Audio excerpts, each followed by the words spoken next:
Talo falava Samoa ma lore sai fo manuia o Asiata Pio Vaoliko mai le BluTV o te fia lava e whailo atu ilo Taupea ma lo tau mamalu swinga o le ai le tātou mo li whailo ilo o le traffic lights a New Zealand ia mo le angatu le puipuinga o le COVID se fulu mariva ma o swinga la nei o le ai mo li awala ele lano mumu o le ale iai se whaata pula o le au whai o tangata i ni porokalame i fafo e pe yo whaata singa ma potopotonga whaapitoa whaapea foi mau au nanga pisidisi e tau mawhai mea ai ma mea inu. O le ao atu le lua se lau le au whai o ila tau e mawhai o na poto i tutonu o whale mo tangata ua iai vaccine pass.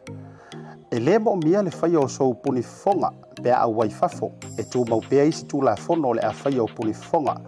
E le mo mia le whai o se scan pea e uru whale i no whanga. E le mo mia foi pisidisi o na whai ni pepa QR code. Po o ni wha mau o tangata siasi. Ia mauti noa le mai Taupea o no fuanga e maualunga le iai o se afianga na e asiasi iai. Ia whaanofo e sea mo le fitu aso pe a whai ua wha maonia lau siaki ua e afia. Pe a whai fo i tau teno nofo whaatasi ma se ua maua i le COVID se furu mariva. E mo mia le whai o vaccine passes se ia o i le se furu maritasi li maiva i le po o le aso wha o aprila. I le lanu moli, o le a le iai ni numera whaatapulaa o tangata e whaatasi tutonu mawhafo. E le mo mia le whai o sau puni fonga i fafo, e tu mau pea isi tu la fono o le whai o puni fonga. E le mo mia le whai o se scan pe auru whale i no fuanga, e le mo mia fo i e pisi nisi o na whai ni pepa QR code, po o ni wha maunga o tangata asiasi. E a mauti noa le mai Taupea o no fuanga e maualunga le iai o se afianga na e asiasi iai. E a whanofo e sea mo le fitu aso, pe a whai ua wha maonia lau siaki wa e afia. Pe a whai fo i tau tena nofo whaatasi ma se tangata ua maua i le COVID. Ma le lano mea mata, o le a le iaini no mera whaatapula au tangata e whaatasitasi tutonu ma fafo. E le mo mia se whai o sau puni fonga i fafo. E whaataua ina pea le whai o puni fonga i tutonu o whale. E le mo mia le whai o se scan pe auru whale i no fuanga. E le mo mia fo i pisi nisi o na whai ni pepa QR code. Po o ni wha maunga o tangata asiasi. Ia mauti noa le mai Taupea o no fuanga e maualunga le iai o se afianga na e asiasi iai. Ia whaanofo e sea mo le fitu aso, pe a whai ua wha maonia lau siaki wa e afia. Pe a whai fo i tau tena nofo whaatasi ma se tangata ua maua i le COVID se furu marei. Samoa e tātou tutu whaatasi e te atu i le nei wha mai po le siama o le COVID. E ala i lo wasiasi lunga o le tātou website le nā ua tu i nāntu i luma, ia po le numera fo e mawhaiona e vilina. Au foi nei ngalo na e mai mo mai e tātou porokalame i lunga o lau BluTV mai le songa fua i le asoforaile i le tau le lima i le tau le fitu o le a amu nā tuai nisi o tonga e tusai o le whaama i o COVID se fu.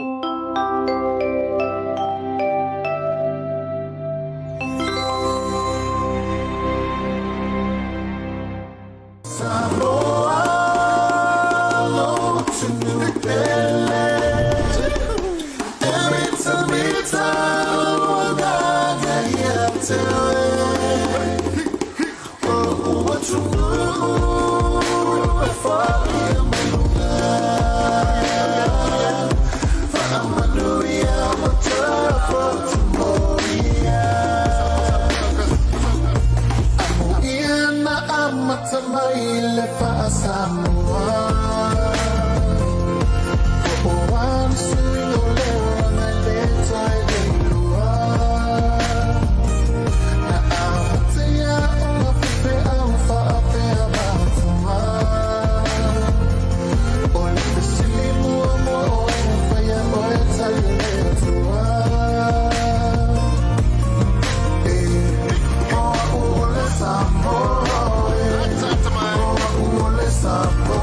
O folo fatalo fatu Samoa lau faso sogale dei foi vai ngole afiafi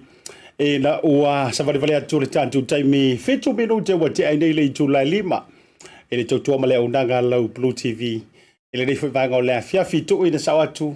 e ai lau fanua au kilani po manu kau Aotearoa nei New Zealand e le dei foi aso mātango fie aso tofi le aso tolu se furu maritasi o le toe aso le nei o le masina o manti lua felua se furu male lua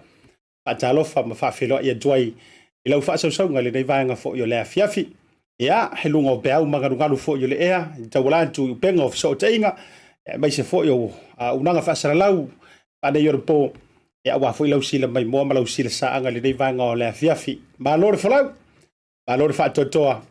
ma lo fo i le tau atai i le nei aso ia ea mai tiu te mawhaiva sa pare fiangai ma si o tātou utunu ia e mai se fo i o vaenga sa fita i tunga iai ia ele tau ngao ino le vao ma le faa ino le tai ia e mai se foi ia so se mata fanua si u fanua ia fia lava sa uru fao ma puno wa ia si o tatou atunu ia awala va foi tulanga sa ilinga malo i nei atunu atalo fatu asiata ma le tatou proklame a le Tautai ia ele le vaenga foi o le afiafi ia fio yo le tala le lei ele ma faya ona o fa ngalo afi ai si ona vao ele ma faya ona ngalo la tou tatalo la tau tuli vai le tua la tau fatangi le tua la tau nonga manu le tua ina ia sao mauli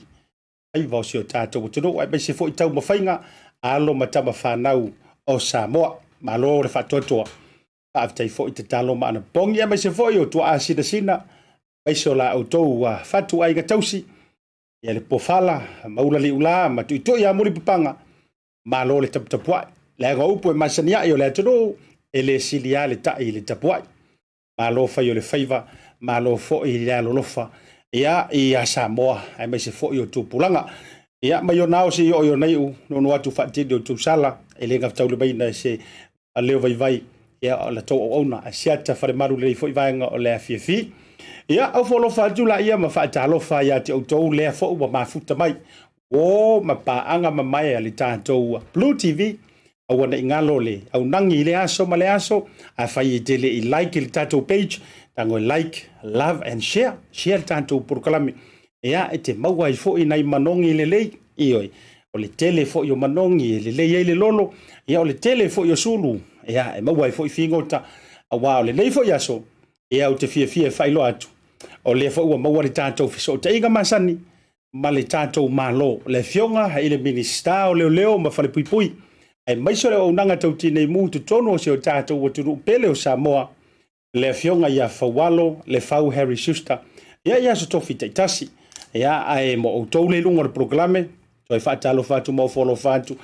ia ai le fangaro ina fo e tātou company lango sua sponsors ia le o tau silafia ma lo lava faftai mo le lango sua e tātou proklame ia ana le o tau ia ele mawhai ona wha au pea le au nanga a lau BluTV e tu atu i o tafa i le aso ma le afiafi mai lava le tau le lima se ia pa ia le tau le fitu aso ngafua i le aso fraile au te fia e whai loantu o le au to ai tauno le safolau o le fionga i le minista o puipuinga o Samoa minista o leo ma whare puipuia mai se o tine mu le fionga ia Faualo fionga ia le fau ia po o le songa le tau ilili a ole to fa fo i por fitalenga le matua ia fau Harry Schuster le nei vaenga la fia fa talo fatu mo folo fatu alo fa lo fitalenga Asiata ia fa talo fa mo o fa lo fatu nei voi tai mio laso ia fa talo fatu foi mo folo fatu pa ia man malu tupu mai e o se tatu tunu o lo papa ao inusila ia va pe foi si vaenga o le langi o lalama no fota poi no fotalo ia malango mai foi malo fama ia Samoa malo ale langi mama le so fo mo wai malo si tato o tunu ia va pero ftalinga Asiata ia se temi mana ia le tanga ia tilo to foi lo ata ma sang mai leva na fata tari temi ta pokalame io o se nganga fio se nganga me ia ilo fo i fa tau va mai so le o nangai ia vai ane le whaafonga maua Samoa ia e tuli mata ngaule nei fo i lau e maua i le tafe so tainga o le ali ko ke lockdown a leu te vai atu e pe e fa fo wina mai lo malo si io e te le lo pola o camera kili akili ia po le meo le exercise lo fionga ile minister nei tai me lockdown ora tawa ya mato lockdown e mari hoi mako lockdown ya ora ka lockdown ya to ta mo he salo ro se mo fale ya e longo fia fale ai a matoula e lockdown ya tsa vai to ele si to no e aru listo ai ngala ele si to no e o e mamlam tela pola to no lo ngon mako lockdown ia malo le ona sai ia ole le ia le o si tatou atu no i Samoa le tio foi le pese ai foi na fatunga vi o Samoa fo mai ole atu no e sa o loto na tangata e ia foi le fa pe fo watu sa o loto ina so ai mana ia fa nga tatou ia o mai no i tua o yo le ole ia le tala le manu mai auto ia tamua tu ai foi na i fa fesili ole au mai nus pepa ni so fa le fa sala lau i Samoa fa pe o le ua maua tatou keisi mua mai ane foi wa mai mawel soi fua po wa eise ta mapo se tina matua o le ua reportia mai wa umale soi fua o le pe tau lilifa e afia il covid ia wa manatu to mua tu ai fa fisili e ye se fa monianga mas fa mautunga o le maulo fionga le minister Asiata sa fa maudia le tala le isi tamale i mai tuai ia matou le atua le pata peia o le asolufu tolu o mati nga test ai e positive la nga test ile whamai ia o le alana na finto e vatua ile whamai tau whaitong i fitinga o le manuia tong fitinga hoi tau whainga lima tamai tai fo mai fo ile whamai lalman ai na lipati ia mai fo ia le tamae tele on isio na ngase e mai sela to e la vea ile toto maulunga e mana isio mai sa ia ai pela le wa o tiar tulanga hoina wa infected ngai ile covid o le tulanga na le la isi si tamale o se tulanga hoile sa lapta ia hoi matou ele tatou whainga malo e li tamai tai fo mai pe o polenga le sa titilo e honga le o nai o tatou tangata matua ma tangata hoi le e iai latou ngase hoi le tu mau pe fa pe i pe a ona no Sofia el fama ia le la o le tama mo mole le wa mo o tulanga le o mo maliu wa il taimini al fama ia tele mai lola ile fama wina o le fama wina ho le po la tu langa maliu po le covid ia wa le sa ia isi ona ngase ia sa le sa ngase ia on memoria le sa infected le covid le fama ile wa abatu fama ia maliu wa alo fa tailo fionga ile minister o le vaenga lea i tau to e te tau antu wai se isi wha afesili. E uia pe o se mata upu e tau lilifa tele le soifua maloloina. Ia e malia venolo fina ngalo le a lantu ia ila wafionga na inisi o wha afesili. Ono wafiu fo e tau tulituli atu manto wavanoa i le soifua maloloina. Ae a fua iai i reporti na awina mai i le leo iai o sesi le ICU. Ia ma le leo iai o nisi i le fale mai. Na tatafa mai ai se ata foi le longo le leifa pea o lo ta otonga i lango tonu le tulanga tonu iai e mai se a un fa mai ma le pesi ai peita ia pe le pe wo so fa fo se i mai le nei a tala fa vau foi ele o se tala fo ai pe tala fa vau mo tatou i Samoa ia e ma fai o tau iai se tau sila fia lau a fionga pe ele a se vaenga sa te tau ona tonga fitia fe so soani ai si toe ina le nei le taimina avatu mua i le fale mai ma vatu langa fa pena fa mole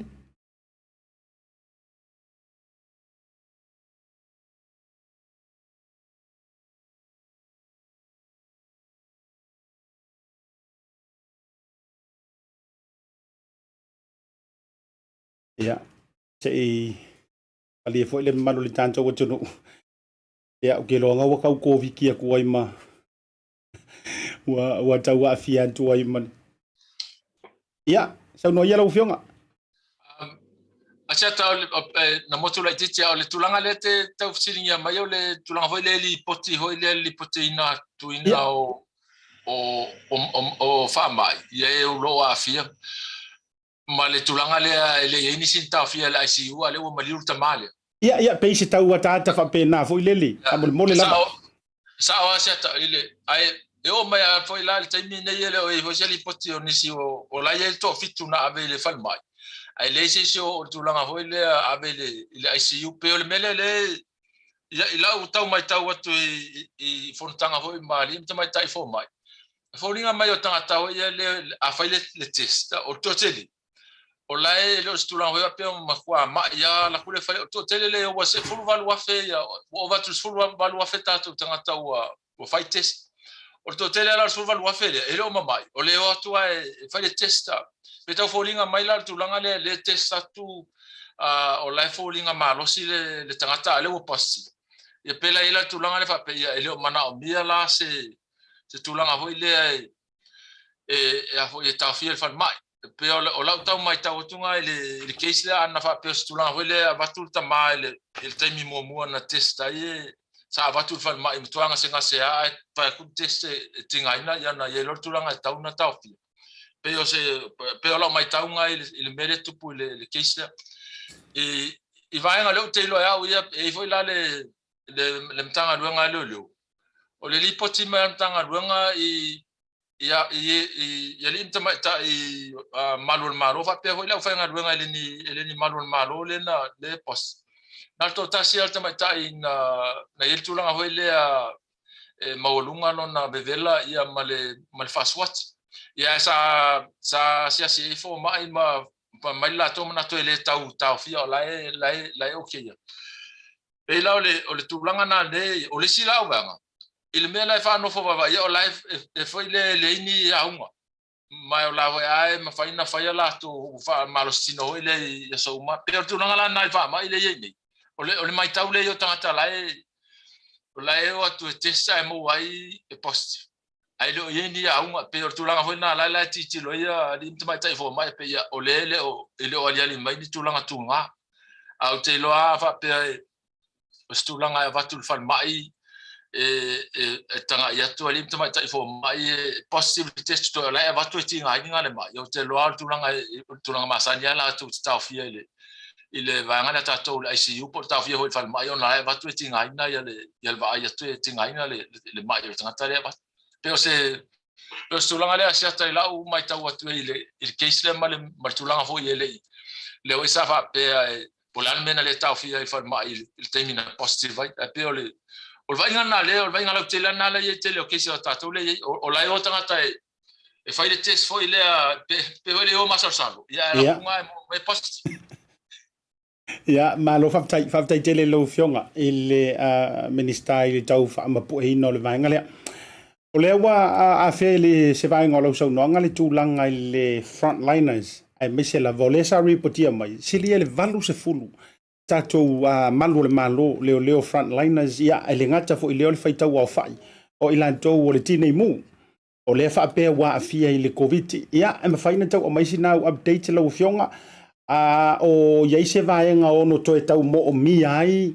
ia nisi e tātou leo fōu I tūlanga o le mata I tuina o le vaenga lea po o lava le tātou manpower a wā ia le pui ngos o tātou atunu e me se ilan tau e ono solia le tūla fono o whaile vavao? Asiata tu sai bau se lau ia tātou wali mtamai ta I leo la ia ia la mata I tūlanga hoi la ile au whainga luenga le tine mu ye foi tātou volunteers ia la o la fa la tanga ia le mata le pulenga le tanga nga lo le fa so hoi wa le mo quarantine la vanga le ngasengas ia la fa tali hoi le tini te ia le fa mai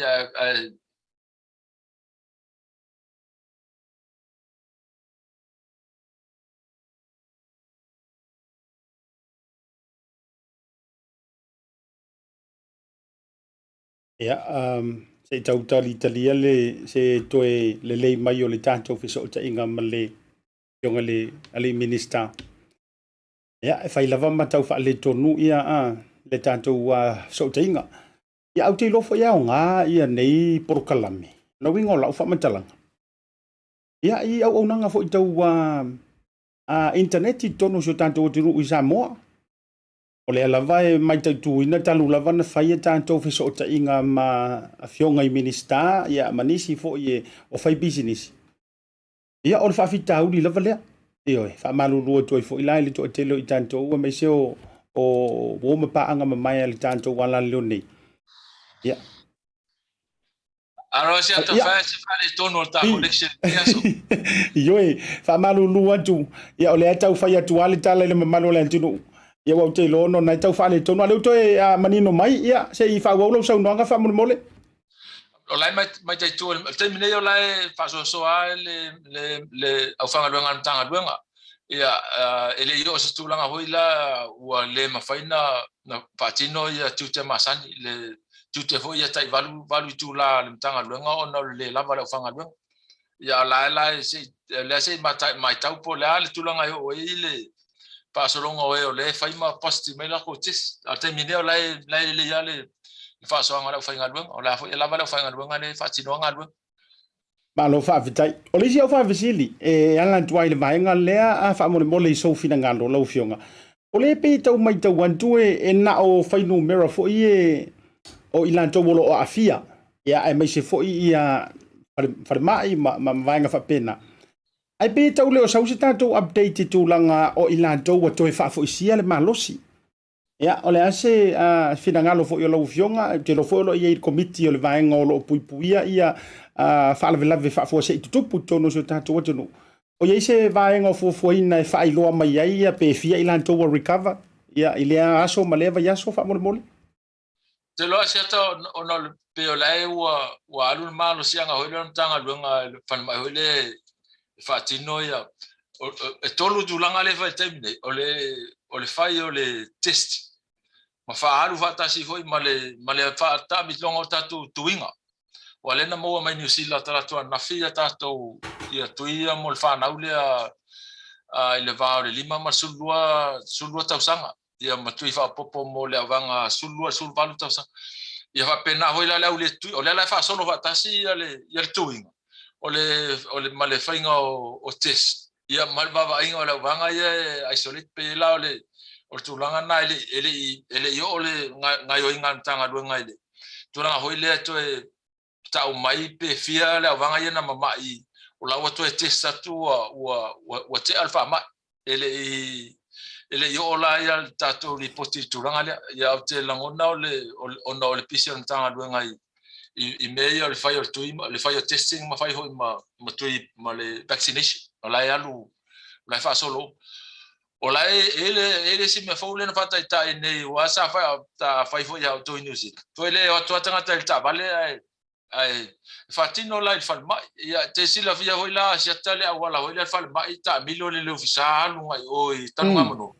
ia o le kiuta vale o le kiuka vale o le mere tanga mono la wala ho la tu pia ya lu si umu am to tele o sau ne tai o tumu va pena o te mana va ni le vevi hotel o la tu ngata o la e tumu va pena le to tele o to te fai si to tele pe I fa mau ngam tanga lunga pe mo wal sfurta si afi ia le au vanga ho ile la ile mai le va sfur valunga ile sfur valunga ilunga tausang ele uma tuinga lona lua ia so mal pusta pela tasina mele mai tau ato le to tele la to au e fai tu ile o ye malo fa tai o le au tai ai le tulanga o le wa sau no ina le tui o le fo mai tau atu e pe o le fato a moi o le fako a moi ma fau o isi tangata ia o te tau ana o e fai o lan tui o tau mau mai se tanto update fa mole la o fionga po o le ase tulanga wa ai Samoa antoa I le tui e me se fo I le tui mo ma le tui lona lua o no tato au sia ni pasene au ele to ia ele fa polina fo le tulanga o le afia ele fa mai ono mai ai tanto tui o le pasene mautino le o lo ni taimine o le au le football tau sanga nai lu tu sa iva football no pasene o uma tui mo le vala tu mo mo tu lo no o le va na mau la lo le val su fitu percent o le ala tau tuli le se senga na e mo wa su tasi afe tanga na le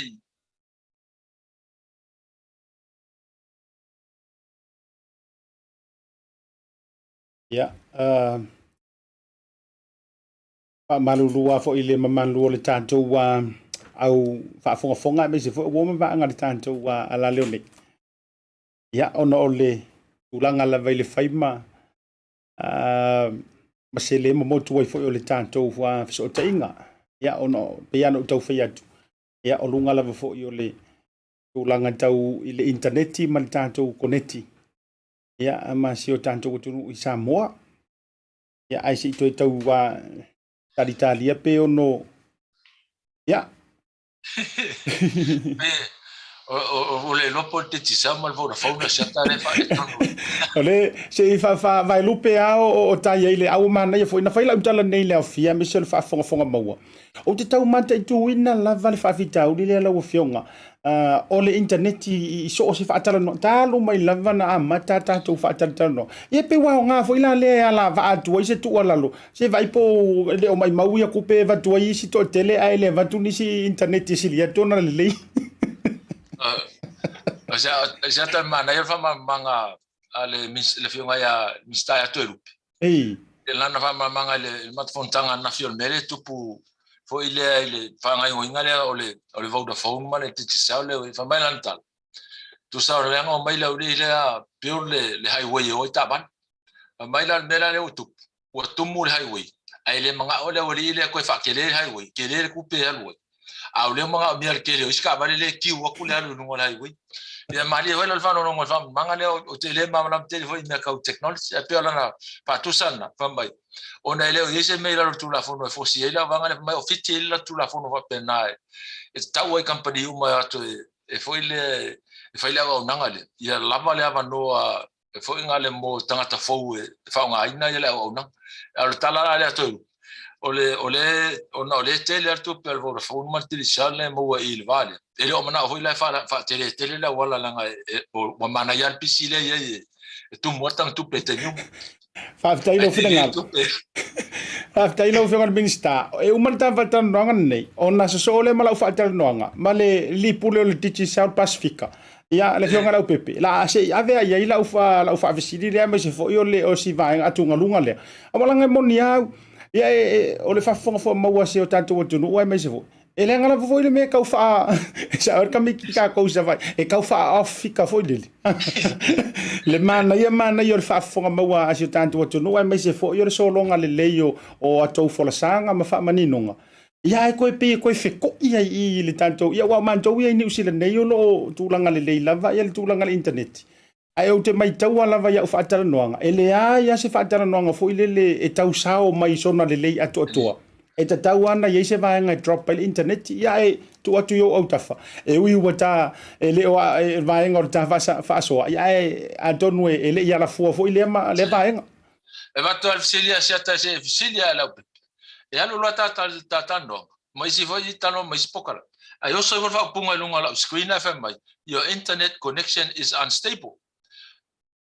Se fisili la ya le pola le winga al mela teofo e lunga al mata fale le mate e ele power titi sa ele power Vodafone ai oso mai la lo ila screen mai your internet connection is unstable ai tu po lunga ilo e fale le tatal ya ole mamla mala mele ya e monia au lo e sa o ina fa ilo mai ai o la tu la le fale ton wala nga fa pe sa fo ya te au le fa ilo le lo no winga la tu le fale ton ai ole moni o fa moni o lau saunoanga ia ele fa pe tau fa ya tu se situ langa o le tau te fa tala no mai ile no foanga pito silio ne te tauna se lau pasene ai ia le tulanga tau interneti wa o tau ai me se foi na ile motor malo ia ai uyo le ia sala ia vala se ia fio mai le pepe na matua yo tu ifesilia le ia ile tulanga le o nanga le me se foi le titi sa uyo le ia se tato ya fitasia tua o le wa mana ia le pui nga Samoa me se fo yo le tau nga luenga va alua male matanga luenga le soifua maloloina male New York ai o le o tau manu mai ai male si fa fita ulile e ya isi e fa mama e ia isi fo o le tau lipotia mai le usi tatai ai mai se fale o loa supermarketi ia manisi o retailers ma fale o loa fa pena e ia ni fa salanga o nga po ni vaenga fo ile le moli ai se pisinisi e le usi ta ia taimi nei o le vavao ai fai la vola to loto matatala fa ala tu ala vala to ia fa mo le lo fo Asiata o le sala tupe mfaina sala tupe le pisinisi o atu le fa e lima fe tala ile le usta ia o polo inga o taimi o le vavao ia o le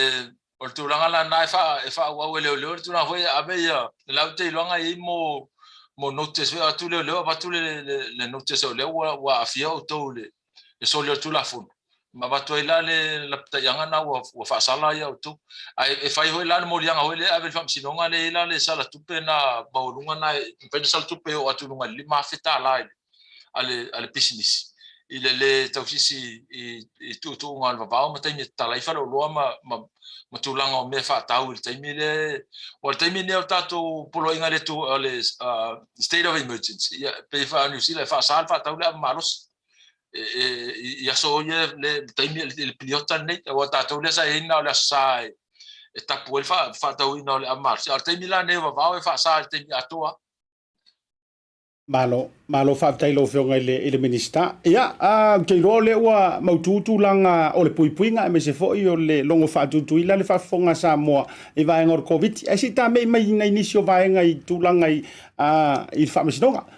o le ase update o le tulanga wa ile e si foi le ma le tulanga i le fa mesonga fa no maswafa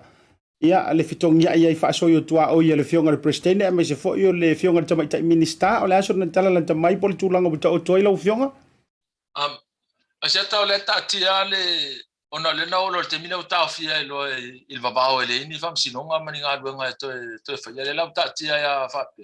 ele to i foi la se tala me fam sinonga ele pe to fa wa ya la to ni fam sinonga fa no swafa pe ontar sanga ina le fionga tamai minista ia lo i foi la tulanga foi le lo masa tu e fono le pale mene anaf o tala tu anaf ia le la o no le vavao le tu povo ia sa fa tali pe il committee foi al pane mene le sa tilo il tu la fono le po la tonu tulanga ia le la le mo se va no na le fono le pale mene tu ina mai la li poti po la tonu ta tonga le tu la fono le po e se fa pe fa le tonu tu la fono a hoi la ni tulanga em fa ona pa ma na te ta tia tu la fono fa ta tia tonu pale mene ia fa se tulanga fa to e fa wa fam sinonga fa no maswa ele i longa la to tala ia na lole tu langa e fo e anga e asiata ele fam sinonga ta to fa no maswa ole fa na ngai e foi tarsia e amna ia mai ele fiong al plestene ia mal fam sinonga fa no maswa tar sanga ho ia ale al pulanga tu ton e ta ofia fam sinonga se ta wilelo mo tu la fon ona loela ole anga tonu taute anga ye malo fa tailo fionga le minista o le fa visili o te fia to e fa visili e tu lava ile vaenga lea se e fa ma oti mai lava ia le malo si anga nei e tolu le wa e sa no ina le tasi o le pulenga tu tonu o le executive e mai se fo i o le pulenga ile vaenga le tu o fa masinonga le judiciary ia e mai se fo ila le parliament o ma fuana ofisili le vaenga lea. O te toi mana tua le teimi fo i o lungala lo le tau swing o marfatuinga o le whainga malo. Ea mai le whainga malo ma vai atu. Sa iei la fonga ale teitai o le tua ngai. Na whapealo na whainga. A o tu wahi fo i le pule laai nai i le solo te te eleana whaatino anga i le whamasinonga. Na manino ale sau noanga e whapea. Mai vaenga e tolu nei o whainga malo te mokalasi. O le vaenga pito i vai lea o le whamasinonga. E o lena le agree e ilana sau noanga ina ua taofi mai e whamasinonga le whaatautonga fo i o suita maitai. Lea lana i ilana la fonga whapea. O le i vaenga e tolu nei le tafa tolu tau whea ngai o whainga malo. O le vaenga piko i vai lava lea o le whamasinonga. O le vaenga pito i malosia o le palemene. Ua di lifa wa fuana o fia fesilingia sau toi whaamaninoga lau fionga le minista o lau susunga fo i o le loia. A o lau fionga fo isa avea ma whaamasino i si o tātou tunu. O le a sau whaamaninoga i le vaenga lea. Ia, o le ala ua umangere contempt of court. O le pia tātama ua koe sefe le vaenga vai vai. Ia, ila na sau noanga sa fai. Ai, se i o latu mua e lau whaafesile mwhana e toi whaata otomaya. E moni lea sau noanga o le vaenga piko i vai vai a lea o le toa tolu le nei. A more lau fionga. Aftai Asiata ia o lo e matuale au ai alo manatu ile finangalo fa dia ho yo o le avion ho ta yo le tuangai e leise fa tu sa fa pe e tal fe ngai va pe o le pulenga pito i vai vai ale le taftolu le ona ese mta fa yo o le mta fa yo ia al parlemene o le fausia o le tulafono e ta ia ile atunu Faualo al mal parlemene fai. Ele ma fai na la to fausia tu la fono, to fa ali liu la to tu la fono. O le ngaluenga na, o le ngaluenga al fam sinonga. E fa ali liu tu la fono ia le e fa ali liu al fam sinonga, tu la fono le fausia ku i le parlemene. Ma o lo tau to ho ia le tatu fa vai. E na o le fam sinonga e ia le malosianga. E la to te fa winga nai ma le fa vai. Ma la to pui al fa vai e ma fai le fam sinonga. Pe ava pe pasia il parlemene se tu la fono ele mulita il fa vai ona fai mai se la to fai uma ele fa nga ina tu la fono le pasia to il parlemene ona ele o tausisi il fa vai on malo samo il fa vai ti ai nunga il fa vai ai ma fai il parlemene ona pasi so pausia so se to nga tu la fono ai te taula na fausia il parlemene i tu la fono ta tianga il fa vai ele ma fai il parlemene ona lea mana ia tulanga o le fa vai ile pasi ina o se tulafo e o malola na parlemene fo fai nga luenga le ona tu le fa li liu le fa winga al fam sinonga ia le tulafo ona tatia mai le pulenga tuton o le pulenga tuton fa tino ina nga luenga le malo e pe ona fa tatia mai le tulafo me nga luenga fai le fa nga yo inga le malo mai le taimi fa nga inga tupe o nga luenga ya nga ia le fainga malo ma me fati o le pulenga tu tonu la fai tu langa ele ma fai na fai le parlemene ele ma fai foi na fai le fam sinonga ele ma fai foi la le parlemene no atu fa winga tu la fono ele ma fai foi le pulenga tu tonu no atu fa winga tu la fono ese ia mata fai oi ma tiute o itutino ia toru ele tal fe ngai la se fa tu sa ele fa pe o le vaenga pito i vai ele se tu langa va pena ona ele fa ele parlemene nga luenga al fam sino ele fa ho la fam sino nga luenga al parlemene e o si o manatu na ia siat o lo tava vai manino ai tiute manga luenga marsi anga fa tu la fon parlemene fam sino nga mal pulenga tu ton Lo whaafitai lau whionga le minista le wha mai o ma le wha manino ina. Iau te loai mara malama ma fia mara malama. Ia ai toso a ilantou wele. O le whai lau watala noa la le unga o le wha masinonga. Ia o le ua matua tau tino mai le unga o le contempt of court. Ia e matua wha maonia ia morianga ma soli tu la fono. E ui e le ai se wha asalanga.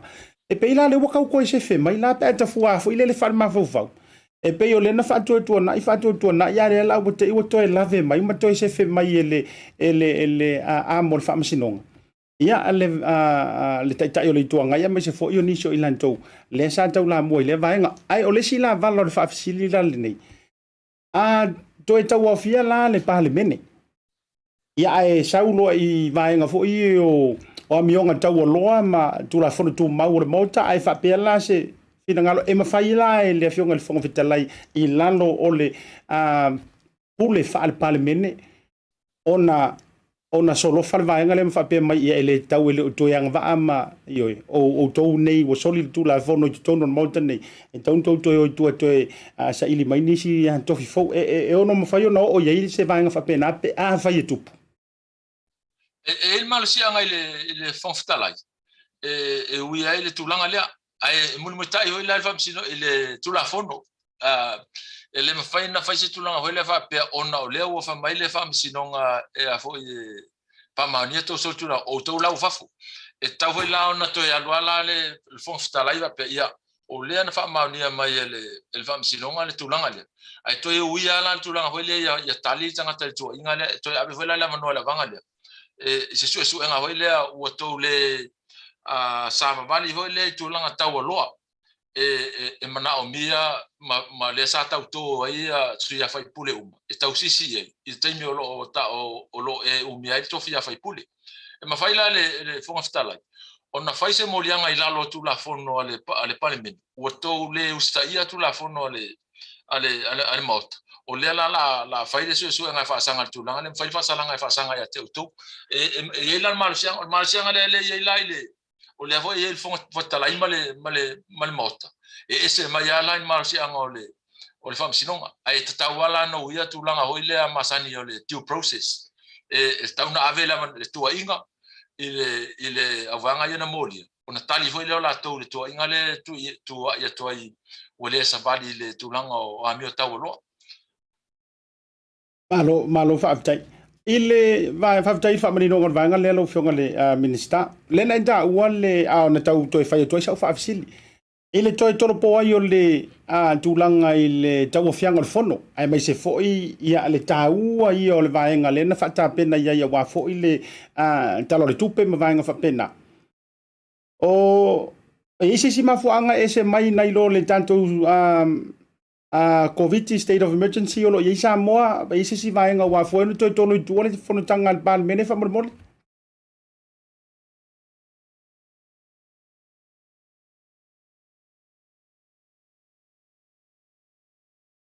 ya te lo le fo wa le fo to ya si mai tama le o ya da wai ma wa mel ta fa si fa mo fa bon to Asiata se fai ato ya la pepe of tele to ya ole fai mai ni sio bo ma pa angal ta fa tal no nga ila to lunga le YouTube le JJ ole fa mai sol ole o fa tal no nga ne yo mai minista ma vai nga fia mo mia na fa le tonu mai le sa mo a sa isi ko nga fa sala longa fo ie fai mai ai pai mala fai male ia na le le internet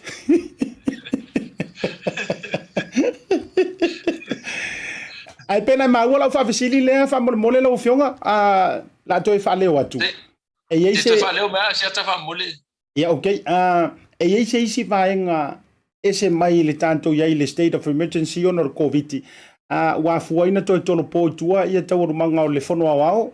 wa te lo se fono tau tele mole tala no ina fo le tala le tupe ya le woto e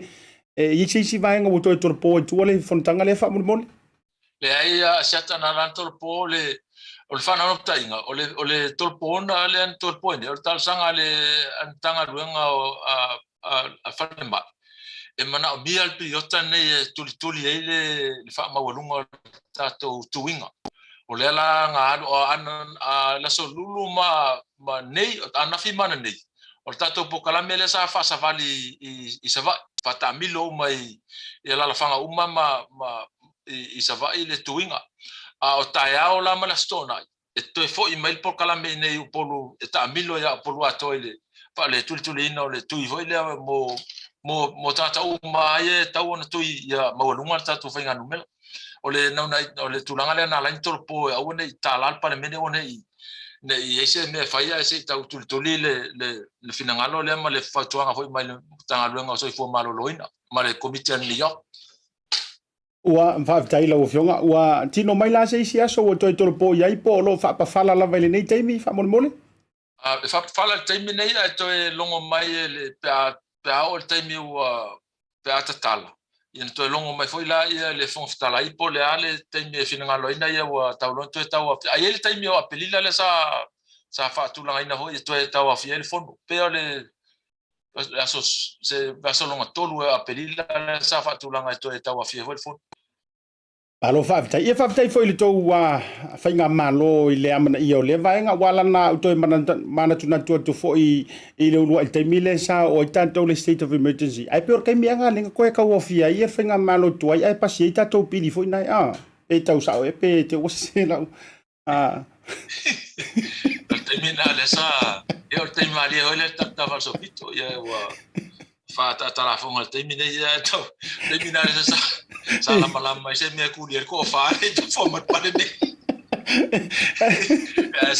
sa fa ela le fono na le pasi e pili e to ia wa le maria la termina fa ta milo le road show ia le fast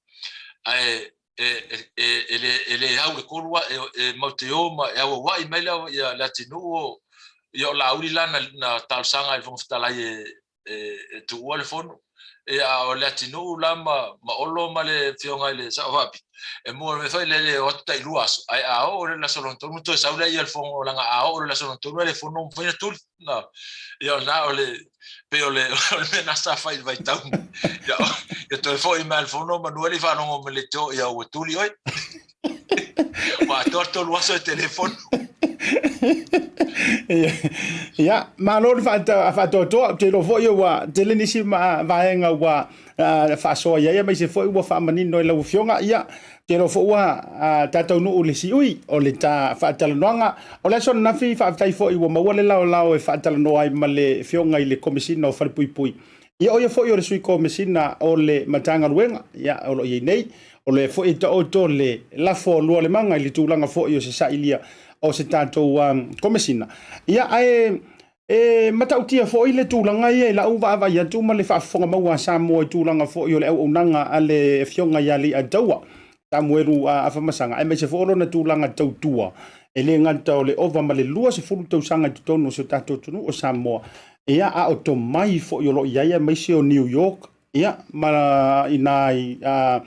i Sudan ni Afrika ia ai fa tai fo ilo fionga ona o le mafai ona fa avanoa mai se taimi o lau minister lango o yo lau komisina lango po le komisina o pui ia tu sa yo ma fa tara no ngai la son na fila o fionga ia ma fai uma yeso fina ngalo e tau no ngai ta fa tara no ngai ni vanga le fiafi aftai tele Asiata fa tai mo le ia no taua fa so e fo ia ma tau no longa to fo le pa ia ma malo se tatu atu no i me fo lo tupu tatu atu no ia o fo lo fa tai tele to Samoa ile to lango ma le no fota po ai ma no fota lo mai mo se tato atu nei ia pula lo fa le tua fa manuia ia tato uma ia pula lo fa foi le ia Asiata po ai malo si lo fota inga wale nga luenga tau lo fa ia hoi i New Zealand ia le talo ia pula lo fa le tau dia le vai aso ia mo foi se la e fa no ai no tupu le vai aso fo ai fa tai tele mo nia no fa tai tele sa mo lo tele atu tato to i fe lo i lumana i le rofo le sisiriesi ia ai le fa to fa fo u to te pa u ia te fa malia fo i wa le mo wantu se oso lo fionga i le tulanga le malanga antua ale fionga i le minister ia le tinu ia o te musu la vai i fa pe mai le tunu ai wa i oi i tulanga ai pa wa le oso fa no fa lo atu o na emba tu malau pusa voi le red test tai Asiata lewa maua le se patala mai tua le fio mai sta le quarantine a lucky la wana le lewa wa fitu aso le to lo furta sia so le fitu aso le quarantine ala sa tata o me le fio mai sta le sa uma mai tato test ngai pa ya test le alternata ya maria paula nga ya la faina ai yo le fa tai mo le tantaimi lo fa tele antu fa manuele tu ai fo fanga mala singa fo le tanto fa nga malo me ser matanga ruenga fa fo il va ya so la vale le taimi masani mo ne fiafi fa so fo ya manuia fa so fo Asiata to fa so fo Samoa lo fat after tele ya Samoa le tanto wa fa tele no nga na le fio ngai le minister o fa pui ia me se foi o le mtanga ruengo leo male unanga tauti nei mu Samoa ia o na ua manino ni so vai ngo tulanga me se foi la le tana le na ta mai ai le maliu Samoa le fa pe wa fiel covid ia le u confirm mai le fionga le minister ia ai o tuantu na me uma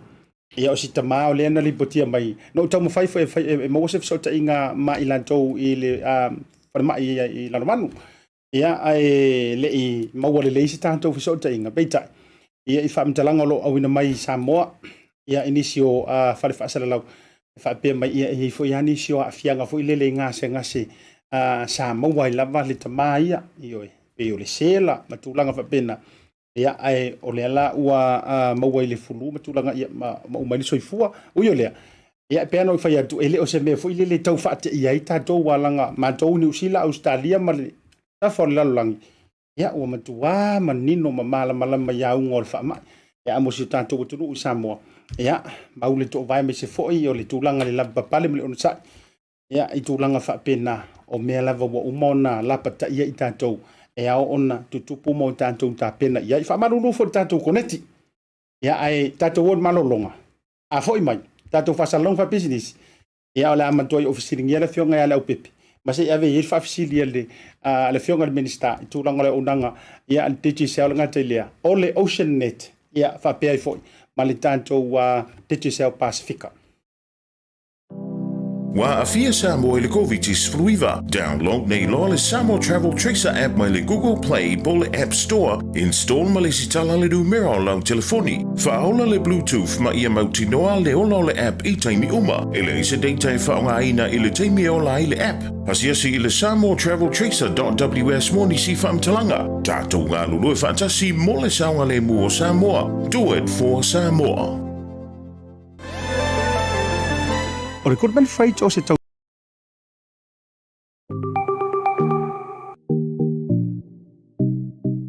Talafalava, my name is Semu from BluTV. I'm here to inform you of the changes for the traffic light system.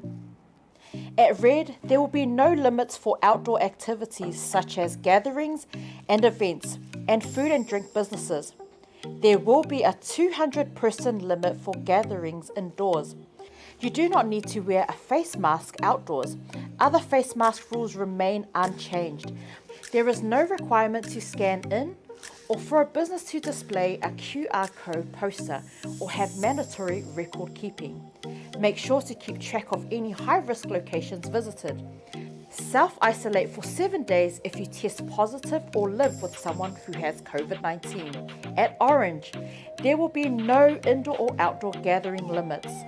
You do not need to wear face mask outdoors. Other face mask rules remain unchanged. There is no requirement to scan in or for a business to display a QR code poster or have mandatory record keeping. Make sure to keep track of any high-risk locations visited. Self-isolate for 7 days if you are tested positive or live with someone who has COVID-19. At Green, there will be no indoor or outdoor gathering limits. You do not need to wear face masks outdoors. Face masks are encouraged indoors. There is no requirement to scan in or for a business to display a QR code poster or have mandatory record keeping. Make sure to keep track of any high-risk locations visited. Self-isolate for 7 days if you test positive or live with someone who has COVID-19. Get on the journey. Learn more by visiting Unite Against COVID website or tune into BluTV from Monday to Friday, 5 to 7 p.m. for further updates.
e whawhero i atu sa moa i lau whawhawha maua le vai ngā la whiawhina o tō 5 minuti o tālo le i tū lai se e ono Ya, ai la ka ko ye. Na sa fa ilo le wa mantua yo se uma fa fisidi le fa ngala upepe. Ye le ka ka i mar se fulu ale fito anta le ono ya tata ni usira nei te mi foi le tata Samoa. Ma lo le soi fo maua ya ale nganta lea ya o le folau i langi ma. Awa o le fionga i ale upepe. Ya, o le tau sisi mai o le wala e atu le la e o le Ocean Net. O ke lo ka di sa o le mo Faualo. Ma tata fa nga ma lo Samoa. Ocean Net. Ya, o ia foi o le pulo le tātou titi South Pacifica. Ya, o ia foi o le pule lua o le tātou Pacific 40. Vale talo fa voucher. Fa talo fa tu mo folo fa tu ma lolo la toi le amaro la toi le ala la ufionga le falangirangi. Ya, se fo manuia lau to fa Asiata. O le tu mua o foi o le pule ono, ya. Te fa ngota I tai lua. Ya no winge te le a mea e ma fai ona e ka roa ai. Ya ele tu FC lingia foi sesi. Fa talo fa tu le pai o Samoa, ya o lo mafuta mai lunga le tato po kalama Tautai ya. Ya la ngona fo fia wa to tau nu mai au kilani nei. Ya o lo mau ala to fa ya Asiata. Ya le tino malosi ya fa manuianga le li. Se vanga nala le musu mai le sa mo malan tupe. Yo le ala le wa kango so. Ya la ngai feke taso la fo la ufionga la iloa. Aftai fo ya fia ngole lo to le fai ona tato to e mulu au foi. Ya ele tato ofisa fa asala la nei. Se fo yo proclame fa wa wala ngalenga bisita wele so fu. Ya, e o swala fu ile pi a misi da so fu o no so fai o faule ile o ngatono ba yaso. Ai wi ole. O le feto uma ma fata ndonga ma fionga mingska ki ri lo te lo fu pena e fa fonga mai ma fata ndonga. O mananto le alto mua tuai ina. Ai ele fa yasa fa fesilia ma se fo tulang. O te tau mai tau lava ya le tulanga le mai so tatu so ina Samoa. Ele ya se tatu fa tala ndonga fu ile le wa makwa se lau pasengi.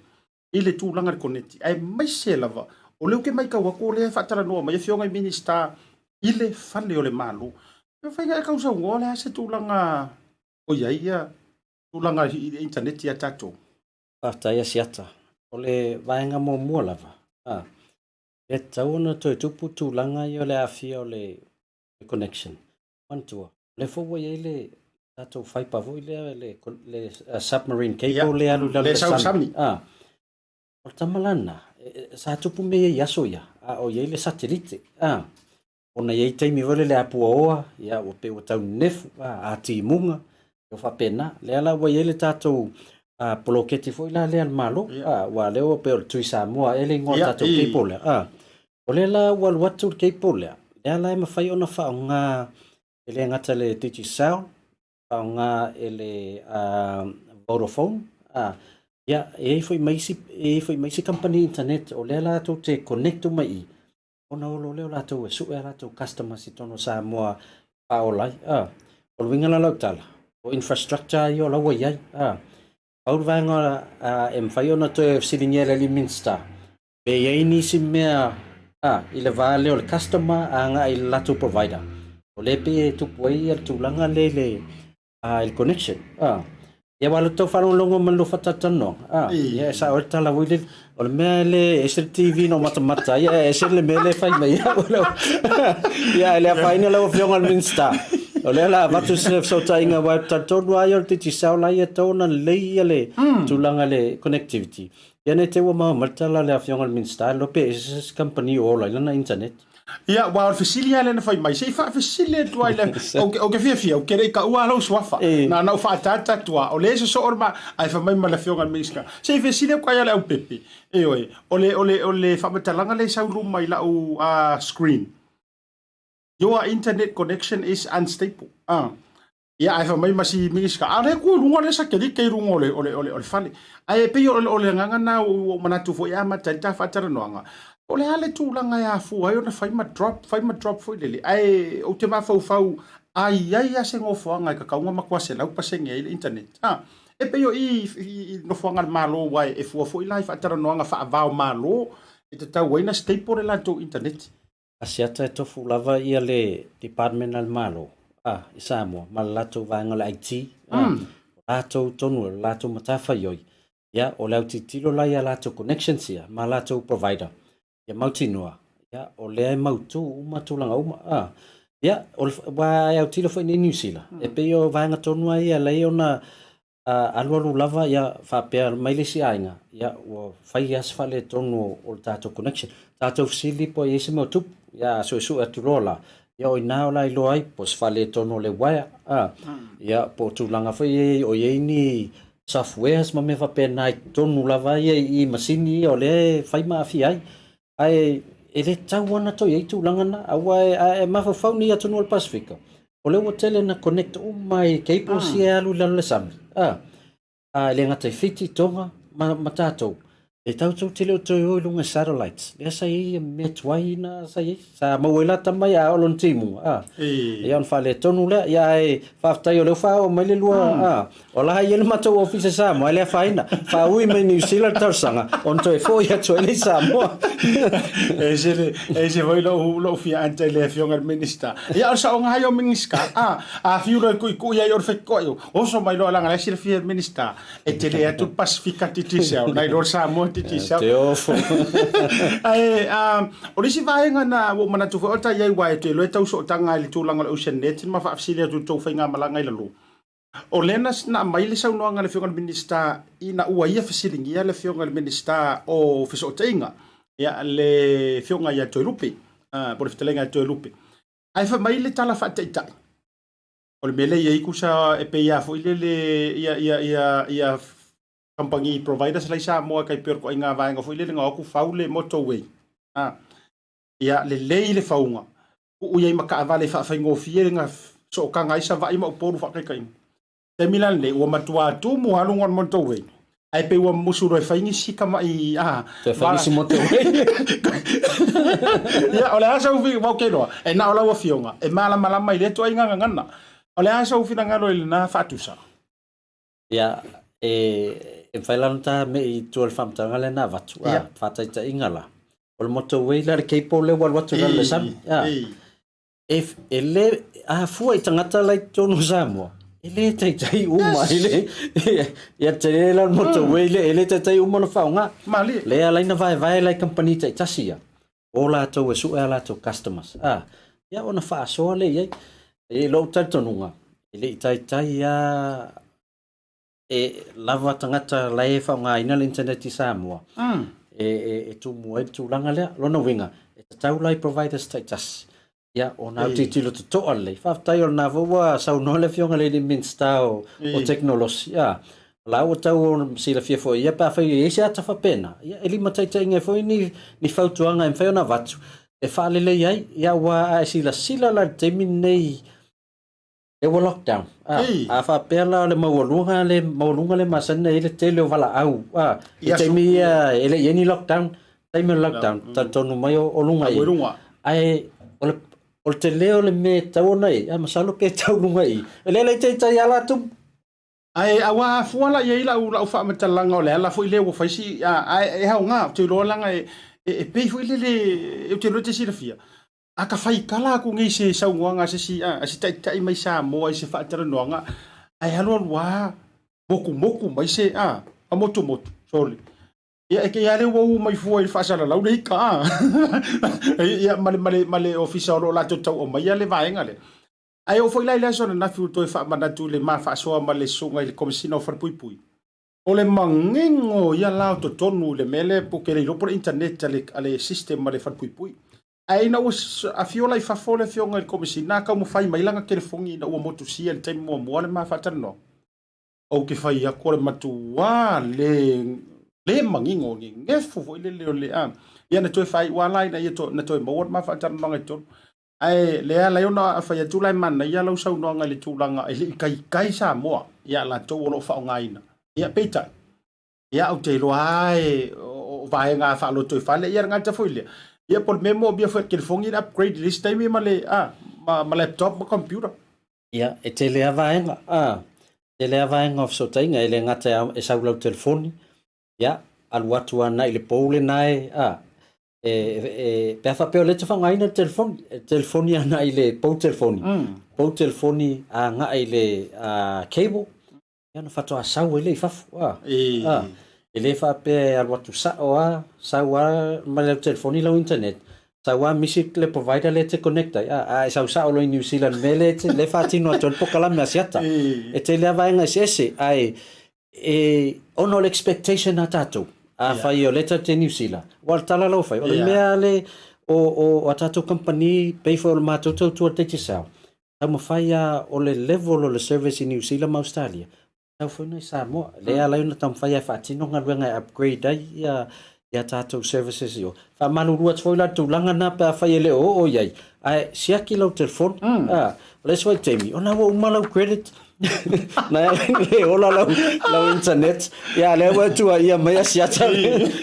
sau o le falling ala piki ya le wa mai lunga ya taita va le yanga kere ko fasara la ngam to ya le a te tala no atu taita ya so fai so na o ya le lava me so le nganga foi na ia te talo i pe tarusia ia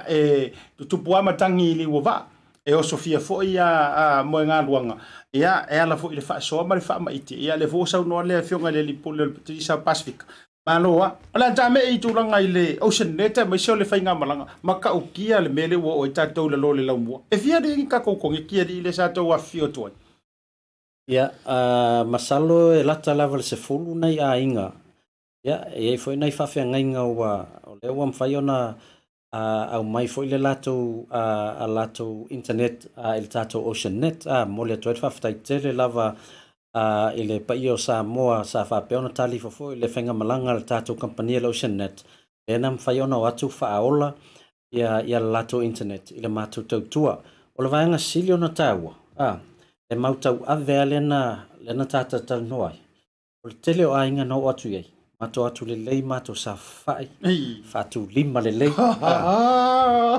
tala noa inu le puti ia ona fa so mai la ia le fa fitauli o lato internet la ia le fai ia ona mfai lola ia le ona mato autitilo okay o vaenga la ia tato sa ile ai ia tusi atu male ato le solution e ton fatino e o mai fo mato i malia to le loto ole tangata ona lewa malama ma fatata no me uma o me tonu le mo te fai atu ma to tele fa pe fatawanga vale au nanga te tele le te minei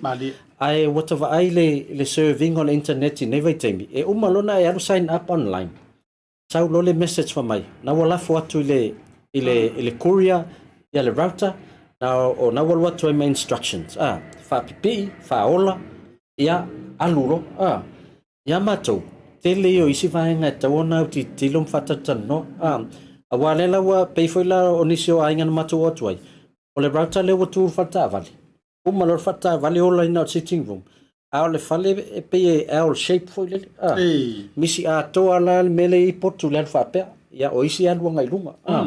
ola mana o miele ole extender for le to fa malo se signal ese posta foi le ya o nanga umana em fa no mato watu fata tanoa ta watu le tau ya ona fa ola i lola ia le lo mato voi mai ya la vola to tar sanga mai nisi mai Wellington pe mato to atu afia ya e mato ya la u fato ya e mato mai lan la fotar sanga mai Asiata ma le mato vai ngale plus ilunga ya se mato mai foi fatino nai ngaluanga i ya to ya nga ya to i foile yo e pi mana ya foi le avol tatou tai e fai mai la lo se taimi fo ya pe la fa le lo no le fo to wo so ai le to taita ya pe fo foi le mana ya ai o le fa fisili na le no to fa ya to se tal se fa fisili lo fionga me se fo yo o fale to nga fale te tele na wa i la to um to te tele la vo fale me se le nga te fonga fale lua yo isi pi e fa popo nga tu ia ai o le si kai mi atale sa vali mai i luma ka fa ala kala kai me ale la fa tai o le fa menino e lo no winga e mo mia ia nai so tanga malo losina o vanga tonu na Asiata lo te le mato tam fai tutuli ona o le mai tawa company te tele ia tu sa ma fali o fe ala tu ele router e tawana manino le internet toa ia la fe ngalo ina yo tatu ainga ia e te tele fali e o peo vaenga na o lesi vaenga mua na mato maua ina Wellington e ina ia inga e saule lato pili e se lau lima suta la ile masina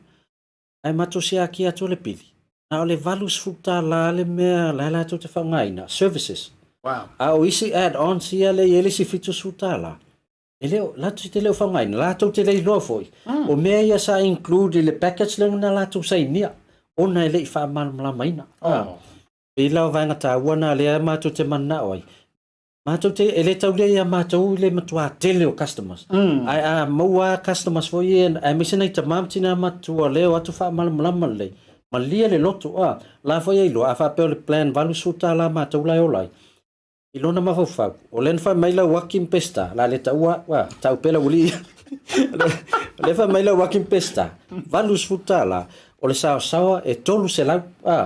ya le tolu se lau le download se lau le upload ya ona la fia to ina wa le tafa ya pe to se full watanga te fa ngala to Netflix ton wi o tolu se lau na e matua i le to is fa le to e ola i wala na mato mai asiasi a tol fa Ona vanga ta wona lo te loa. E uia tolo fa lau mail an watu se mato tautua. A mato te tautonu. A fia le loto la inga malato lo lei. O le tupele lau te tongia. O le foi kiliva atu le internet le mato vatua. What time nei? O fale uma tono New Zealand. O le wei poka la me New Zealand a fiber to the house. O lono winga. A peo le wala le yele pusa al fiber. A tau fale le o. E to tongia le malo New Zealand le vatuino al fiber lo fale. Ya ona watu rola io providers pe lo internet. Ya ona fa ola la ya. A fa yo na ola la internet te minai le copper. Ya pona fa yo le wireless fo le. Ya o te loa o technologies na wala tina le to fa ngaina. Ai talo sanga le landlord. E to so atu le fai pa lo fale. Ona la e fai fuor te minai ya a pe fa pe lo landlord le yo mena oi. Ya fa so ta email ta to ocean net. Ya na fai le ona mato fa talo sanga ina ya tulanga ya. Malo fa tai lo fionga le pepe ile fa mani ronga le vainga le o te lo e utasile nei au nanga e toi titi le ai se household in New Zealand e le ai se wifi o le fisi mo le ke o fisi le pe o le fa o ainga ma o okay o pa wana tai mo tanga fa folding ai le ma sa utana ai o kanga fisi e singa ko wifi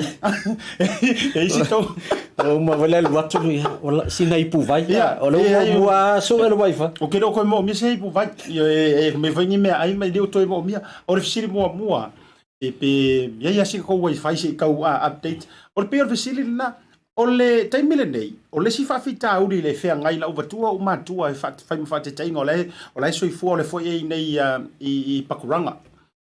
o le fa fita uri lava e fea ngai mala ua wai pensiona uma o le ngangana o le fa ngale internet la ngai mata mai ai lai por kalame ia manisi o vanga fa pena ba wa kaule ingi me ki vi fo le e fia ina to ina malo mantua ia ke la e wa silo wa so e aka solo ata mai ti lo le winga la fela utala e fai foi ma unga ruenga matua le kau alui o kau vili ngu mela kau fa so ka i fa aliliu book le appointment ia ele se sia la tu ai fa ia kuirungo le telefoni yo taimi foi nei wa pisi o le ale au nanga le ocean net ma fai ai ona tau fia antoa le nei ngasu ma le nei vaenga fa pe e popole nei o tatu tua amatua il tulanga tau vili mai kalia kon masing ole vaenga mo mua a e vala au mai matu numero na watu wat wa e mauti no atalia tu temina e mena ele se matu numero over sela vili sa o mal mo pa maua ia la fionga ia la waki a le mfai on tali atu la waki fai na mau atu pesta ya misi mai lorto ruana ia na fato ai vala au mai lole ia am fai no tali atu e taimine la mau teilo ele o tele ni mato customers lai ma fai te le ona mato tali atu ese foi le mana yo lo vili atu ya ele o se tangata se tulo ele o se tangata palangi po se intia po kari mai filipino na tanga te fongi ya talofa ya le tautua le al tato oceanet e se me fa fina loina i taimi foi e taimi le leo le aso e una tole mo mo e foi il tulanga le ile overnight foi le pe avala wat asiata so specialista wa mata e te le moi o le winga lau tala ona o le tali ele oria telefoni lo ele o momoia ia la waki ma pesta ai o tulanga na o le mato no tainga o na alu le o nanga o tele ma fai lo na fai fo le se mato tautua call center e vato foi na tatu tangata Samoa e fa fainga wengai a wala le tali na o vala au ia langa le wo le anga le mea fa ai te tangata o lo vili atu tali masini ai toi titi foi toa le tolu sfulu minute le tula o fata milo ya oi pese nga sei pese mai foi la se pese lotu voi tata fia fa longo ya pese nga voi tata le mal mala menenga ngana mane pese sa ya pero tu langa na ma lo fa tala fonga au te lo le yo ele ma lo le tu lo fa fonga le te mil prokalame e ta ua ia o le vaenga le alu ele ta fa soa le anga o fa fita uri o le tutupu ai mai sia nei ona po masuinga wa ia fisota inga New Zealand ia e o afo ile Vodafone ia fa te inga wo ta wo le Vodafone wo le ko ia se option fo ile te tala no ai se tangata la ua watu mai tari mai o ele masini le nam to fa ile le ia ru karangonga ma masini tanto vai tanto le me o fa ia tanto fa karangonga ma masini ui o lea lai ma o le au nanga tu langa ile ngana yo te mi foi la ni Samoa ia ele fa pe fa ia tu o tau le pua malafo ma tu langa fa pena o lea o tu la ia tatu tama fana le ocean net le fionga ala waki fionga pesta ia me se fo le fionga il fa langi ala pepe ia fa tau no ma fa tu la ile to inga o nanga fo ia ele lei mo tatu u malava ia i Aotearoa il fa fsiri le e o mo fsiri le ia ta me ia tu ile tatu wa fa i lo le tasi al sufo maraloina ia onto fa wa ile ta fa tera nonga lo fionga lo pepe e fa fsili le o mai mo as sang ia fa taro fa tia mo as sang e me se to uma no tatu YouTube channel e fa pe fo le tatu Facebook live so kilo kunga pe tu sa fsili meken la Livingston no tu le mai ma asiata fa mo fsili tia le pepe pe o mai ia la tu service Australia ia ole tulanga ile peo atu Australia ia ole meeting na le temine ma fai ona le lei ato tol fatino ina i New Zealand ia le si market lo ela e autitilo ia o Australia wa morsilfia asiata salo wa lata se lau limas fulu afetanga ta sa moito no o New Zealand ia salo Australia o sa vali le valus fulu afetanga ta sa mo ma to te fia tau tua foi la ia le malo latino ai Australia ai tu mai lo to fanonga sei ma to tam faia ia se tau tua ai nei ia Aotearoa mai ale ia o te loa o le si la sanga le na ia tam faia nga ia tu Australia ai foi la nisi Australia o lai o te tonu le industry lea I'm fai fona mato nga lue fatasi ia o te loa la vave fatino ia tulanga na o le si fa fasili ia tato numera ia o mo ka customer vai sila tu le ile fanonga le sunga ya McCain Livingston Asiata please what's like papers now I want to change my internet please ai la ole ngumela la pepelite mo bia pon numero ocean net ia wan faina ve uma tatu numero na ia se to ma tu ala numero ia ai alo e on tatu wole tatu falo lole to fo mai fa wole tatu fa so ole tatu numero la ocean net te vala au yai ole olua tasi valu o valu no fitu olua tasi valu o valu no fitu o la numero ia ole olua tasi 5 tolu fa olua tasi 5 tolu fa ia se mai al tatu pokalame ia ona e vala mai le ole tatu numero tau mumu atu o stai me te vala watu ai o la fa peona sosoani mai le fionga ya la waki e ma le fionga ya pesta o te alu ese tatu pokalame si tatu atu falo lole foi mai tatu tara no pe e ono o ifanga nei e o nanga tatu ocean net e foi mai tatu fa salon fa business Tautai voucher is one of the most convenient ways that I'm finding now to do my shopping here at Farmer Joe, and my sister just sent through the voucher on my cell phone, and I just come straight to Farmer Joe to do my shopping. Ole si tulanga pitusili o le tau. Ole la fo me o le pepa tala o loa. Ona fa anga le fa tau o loa e o nga mo ainga. I think it's really convenient for families overseas if they don't know how to help their families here. Then this is the perfect way. Mai ai la sa so fo tau e le sia sa. Le fia foi sa we mo mawina le foi au nang fo e ala mai le tala fo voucher. Ile wana fa tau ma me te mga oi ile voucher. Dai mo le tala fo voucher o mo le apusu se o fine. So se paro loa fa ngo fie a me se le te wai ma le telefoni. Tai mi uma. Ai lo la fo merkes o nei no dor tama ore ainga. Fa te tu la vole tal fo voucher mo le foi au nang fo fa tai. Ma lu la le tam fai. Fa tai tala fo voucher. teki talofa vauta.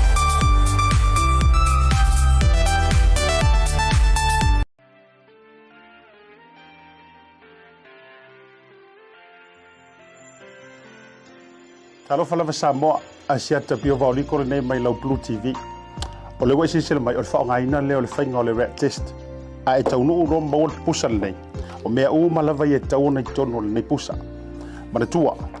whaitau i a malama le lei le whaasolonga whaawhaingo fie. Na ua iei mo la wata. A mai ala, ia ona i tango le au mai o le vaenga le pisi tama i whangu lea. Ona whaatu lea whaapenei ta talalo na tāpuni. O te tonu i, o lea iei le vaila au. Vaila au kongwa lea ngate siakia le tangata pe o loo iesi siama. Te tala, mo mia, le sasaa i te tonu, ina ia au sia leina o loo esi sila mai iei. E i tātou leina maa au le nae whaasino tu iei. E mo mia lava le leina lea, ia lea lawa iei te tonu le tātou a. Ia mai aloa. Ona e tangorola ia lea ile lau vavai umi lea, whaafai ngofie, te tala, toso mai fafo. Ia masauni loa o le awhai lau siaki. Mana tua, e hololo i tonu o lo puisu, i te tonu o ngā tongu le mu.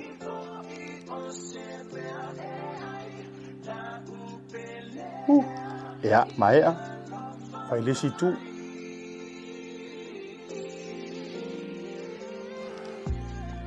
Ia le na e makenga fo. Ia, a maea loa. Ia ona i tango lea, ona tuu le i te tonu, pe loloi. E te tonu i, pe mose se fulu se kone. Ia ai te tango lava fu i pe whaata milo le i te tonu. Ina ia mawhai. Ona apo le lei mamiti ia. E le vaila au. Ia vaenga fu ia le na avantu te tonu o lo pona isu. Ia mai ala se fulu se to, se kone. Ia ona se i lunga, mai tau mawhai. E omi whapenge. Ina ia tatau le lei lalo le sua vaile sa mau mai. Mai aloa. E iei lava le ngau le la au lea por fasila au le tsisira mai na o tango lava a ngau fa pena ia ona fa ngaro la io le tapuni lea e tai toi tapuni le lei ia mai a o le sia vai ngaiti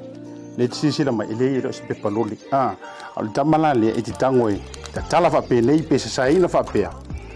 o lo iei tu tonu le tamai masini fa atafa falea kamala lea a ke faia siaki mo oi ia tasi tatou e fai pole ar siaki sia li ile fa ngai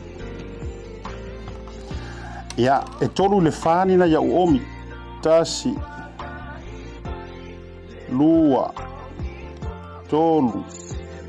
ia fa ia lena ia maia mo le saunga le muli lei tapuni ia ona toi faatu le i ma faatali po le alita e fa mai listo tele lau poto se fulu sul 5 minuti te faatali ai mo lo si mai Samoa a fa pe mai al fulu minuti le wa si la ia nga wa li fo solo asi ali a pasi le tasi le na mo mua le la lo le si lo no wi o mo kwa e o kia connect ai a sa we luaule lo no we ya fie covid o tau ona so tai fo so fo malo si si aki pole hali ungo si ka ko wani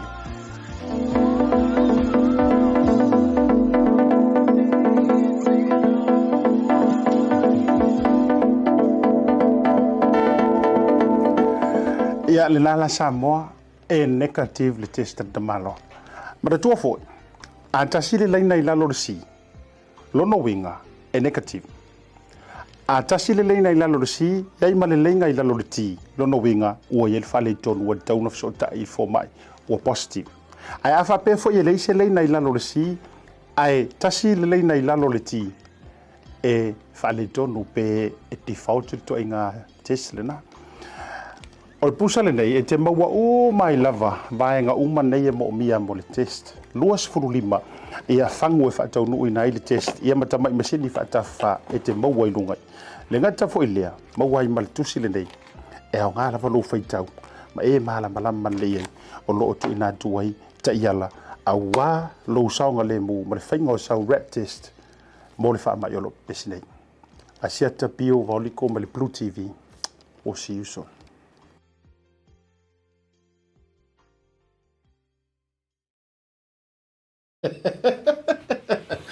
Te vai vela ya tu sa.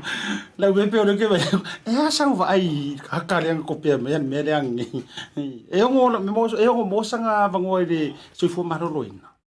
Wa ia le so fu maroloina. Aya mantua tati fanga vui fai longo la to o matua i longa fa tino ino sengadwa mawale Oscar Award al tangata len fa tino ina le ona le manino e pore di nga po wurs ku sai rola nga demonstration ai polo er fo ma ole se senga ole se senga o tulanga ia ole winga tala vui lele a mai mo mai le malu la tonu i lau fa sino ina ole o fa tino ina ole o rat test le ala o manino fo ia lato e fa ngo fia le finga fa ngo fia le finga ma fa ngo fia fo le pui ngolo wainga a wale la a mau watwa la ma fa na apply online i tonu au kilani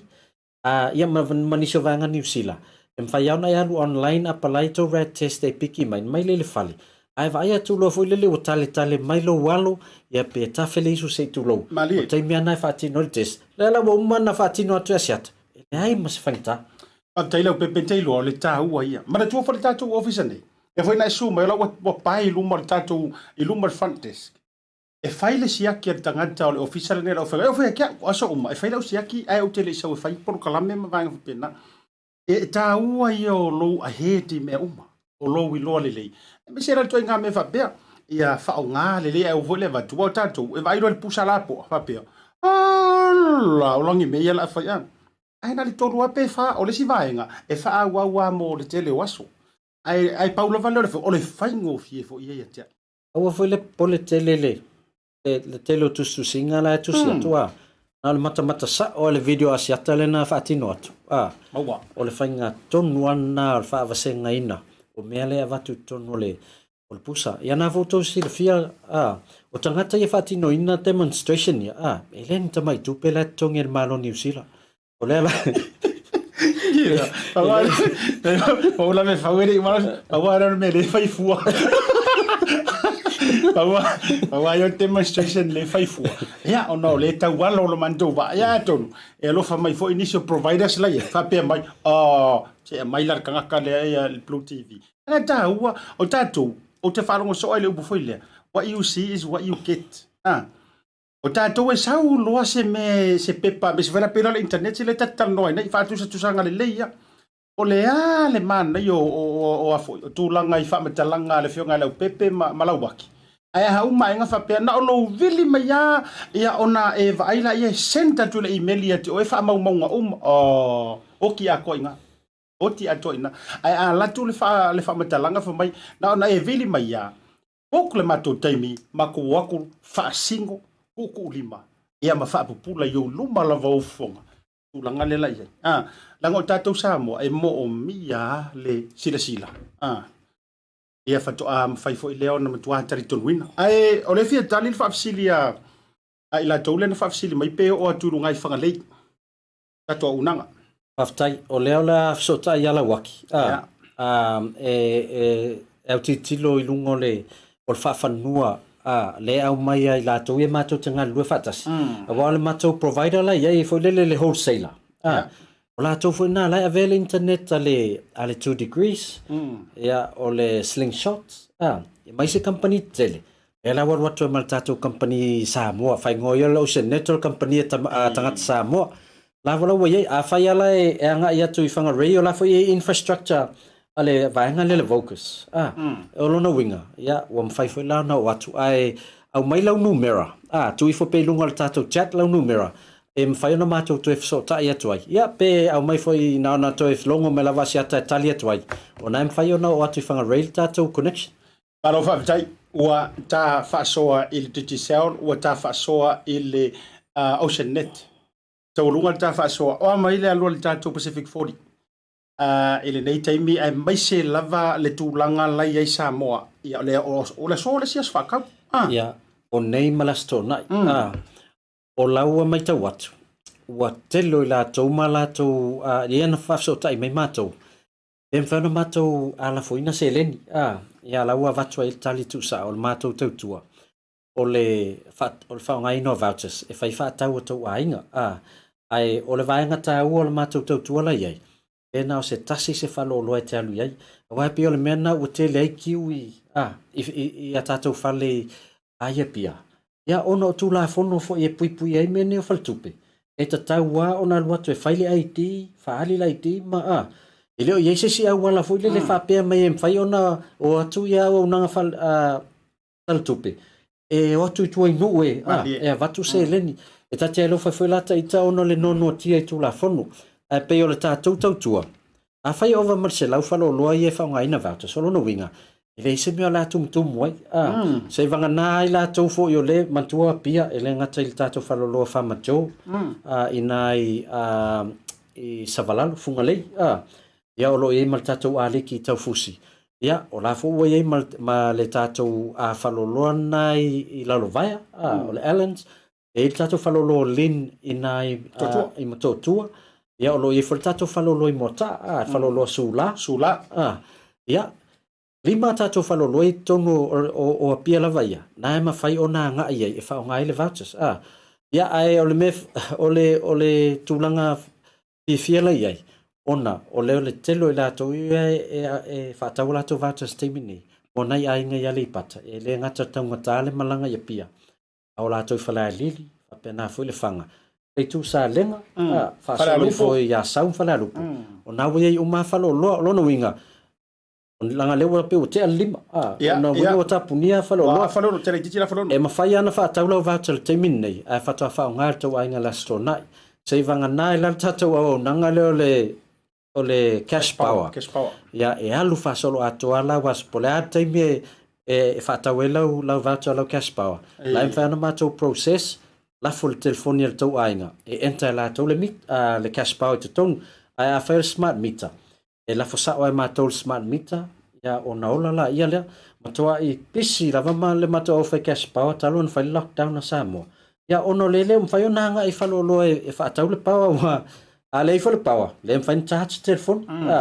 Le mwhai fuinga whao ngā ia le TV. Mai si tūlanga i tono mota malau. Lale tūlanga i le refuelinga o nei o tātou whaloloa inu tua. Wai pau leo si vaenga. O le tau pi tau maua mai ei nei whamatalanga fo i whafasilia nisi o i la tau Samoa. Ia e man nei ai o le tūlanga o lo i tau tuai. Ai ono le nei taimi le lockdown. O kaule hingi, kau au pipi, o kaule hingi mamoe, o kaule hingi pe o le ala fo i le wala iana to e tau lilifai o i pia. Ai o tau mo sta to update o consistent le o tatu kiliva fo i tua i nei taimi. Ia. O le mātou whainga paanga ia le mātou whai paanga ma le aliki wholesale. O le aliki wholesale, lātou e lātou te kiliva whalolo. O lo uta tonunga ia te mini, o lo uta mwhai a tātou loli aso ia e matala i whai whātau. E anga i tua. A la fua au mai le whautuanga ale aliki ana i whaloloa. E anga i mai tutonu. Ave avatu ala tu whātau. Ona le fua o le malola tunu. O le ua mai whātau a toa ia pusa moa. E leo whaingo fia nei vai taimi. Ai o le tūlanga ia, o lo tam whaifo ia tātou wholesalers. E anga ia tu ki liva ia tātou whalo. E le as whalo loa to e telini ala tau o loa taimi nei. O la vote loa le whato a taula le vaale ana watu. Ma le tele o mea ai. Na oka mai fafo. Mō whale o loa i atunu fafo. Lona winga. Masalo le whato a kilia nei. Whato a whatu tumu i le aso tō nai. Ai o te tautonu ai e le to normal tūlanga foi o le a maua mea sa masanu na maua telo taimi. Ia, mana ia le nau whafoka mai a misa to telo tātou Samoa. Le whafsiring ia tūlanga lea, le o sau noa tu le whioga le lipule. Ia olo ia i lava fso ta inga ma le company aliki walang antal noe aliki. Pepa wapi o le mainstream na le la tau te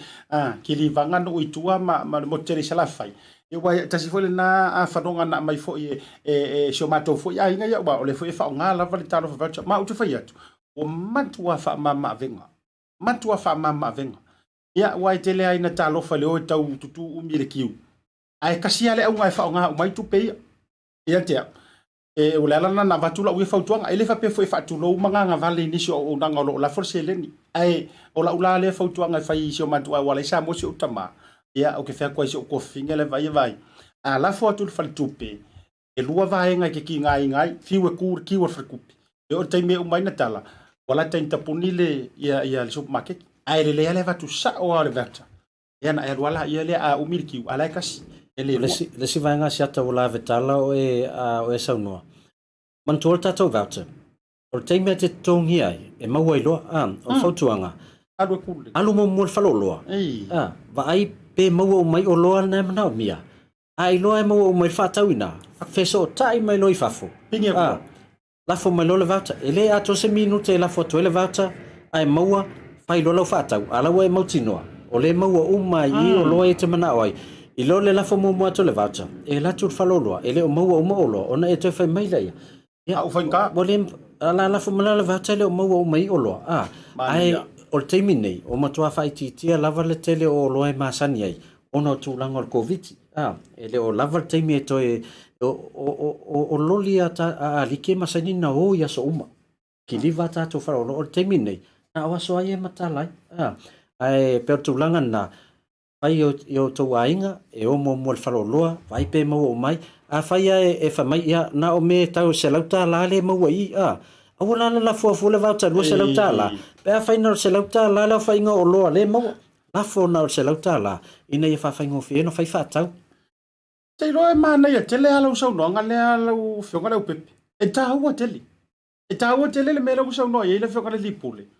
awala ngo tato masangi ai le hepet le fa so o le abaku mua fa to e arula ia fa le fa tau e sa o le ai tato fa masangi wa mana tu le fa ngole dei me ole voucher mo ila to le fa fo mai ele a ko se 5 minute umonia ai mana tu la e si ai fo ilo susu le mai tala a o te fa o lo le na la ali si aki pe ma wa ma fa nga o malo ko lo di fa te inga la fa lo te le fionga le sau no nga fionga le a fa pe o le wo fa ku nga ya e 5 se lau le voucher sa mo le la fa yatu 5 se lau ta la usa pe ke kure le nga le hai mangi kupe yau kanga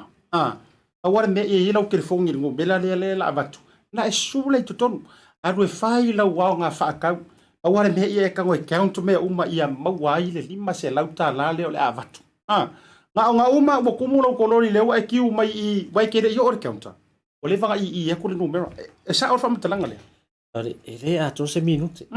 e uman fai lau fa tau a to lo fa to e message mai lo e tangata le faf o lo fa tau me ia o le tau a to le ai lo se lau tala la fo matato va to lo se lau tala como ya langa o tato sa le ya wa ma sania ma to ye fafo vai to se lau na wa vat ai lo tu fa lo na se lau tala o lo le mo ele o mo o mai sime ya na e to fai tiole ya o never time o le mo tato fa mai fa fanta na ke ile o sawe mai si o loa wa ave mai si o loa tau se kau fa la vai de kupele wa vatu ai le o ise mo mianga sa le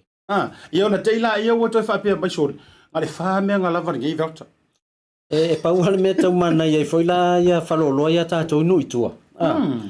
ai al to va le mal fa lo loa a fa ia fa ona lo atu a fa ia se la limas fulla vata la tu no limas fulla fa na fai tal sanga ia I'm fine no sabla sto na ye to fa umatu se lauta la lan lele o maua o loa ia mana ia fa o tato le tato tu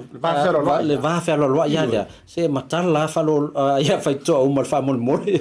mali e fa da la vo sa o le va mana tu wa ma sangi ya kanga ko lo ua a me sa ila to wa ma sangi no fa tau ia me fa ngai ngol voucher ye o ma tu ye fa ma di ia la ngale fa ko refuel ba ye pe pa su va su